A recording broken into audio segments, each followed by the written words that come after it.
Great Dame mga idol.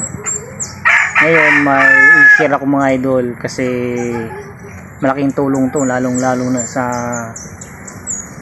nagko-conditioning. Halimbawa mga idol ay lalabang kayo ng 2 hits. Yan, sa 2 hits ibig sabihin dalawang manok yan, di ba? Nalalaban. Tapos yung magkakaroon ng emergency, yung sinasabing yung isang manok magkakasakit, ganyan, hindi natutunawan, ganyan. Siyempre hindi natin yan nilalaban kasi hindi tayo papasa sa ganyan. Kumbaga hindi maglalaro ng good performance 100% ang ating alaga. Ngayon, ang gusto kong ipunto, i-share, ibahagi sa aking mga solid na followers at sa mga bago pa lang dyan. Yan, sana ay tapusin nyo to at malaking tulong to kasi ilang beses ko na to ginawa. Yan, aking i-share mga idol ay yung biglang bunot o halimbawa emergency fight.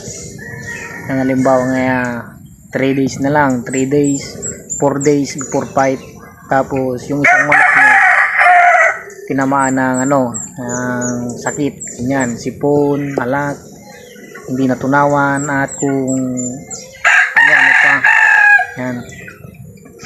yan, ganito lang mga idol kasi lahat ng ating mga nasa range, di ba, naka-precon yan. Ganito ang aking ginagawa mga idol. Ang gagawin mo lang mga idol ay umaga B50, papainumin natin ng B50.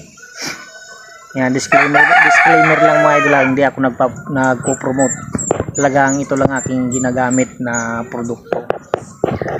B50 sa umaga, open range yan, nakatali lang. Tapos tanghali, injection ka ng 0.5. Injection ka ng 0.5. Tapos pag injection mo ng 0.5, ano lang, babasahin mo lang konti yung patuka nila, kumbaga dry feeds, hindi naman siya medyo dry, babasahin mo lang kasi yun ang magiging tubig nila, yung kaunti na yun. Kasi kumbaga 4 days before fight. Tapos pag inject ay B50 umaga pagkatapos kumain, tapos tanghali hilamos lang. Pagpainom mo ng B50 hilamos, tapos open range para makakaig pa yan. Ayan, open range lang. Halimbawa Webes, laban Linggo, yan, emergency na yan, mga ganyan. Merkules, emergency na yan. Halimbawa Merkules naman emergency fight, kaya Webes ganon din.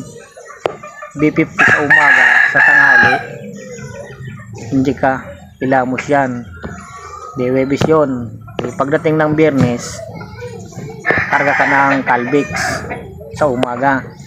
Yan, Calvex. Hilamos ka naman, hilamos.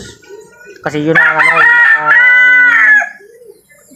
pag magpapainom, kumbaga yun ang ginagamit mong pang-inom nila, yung paghilamos. Kasi pag nilamusan mo kasi ang isang manok, kumbaga parang pinainom mo sila.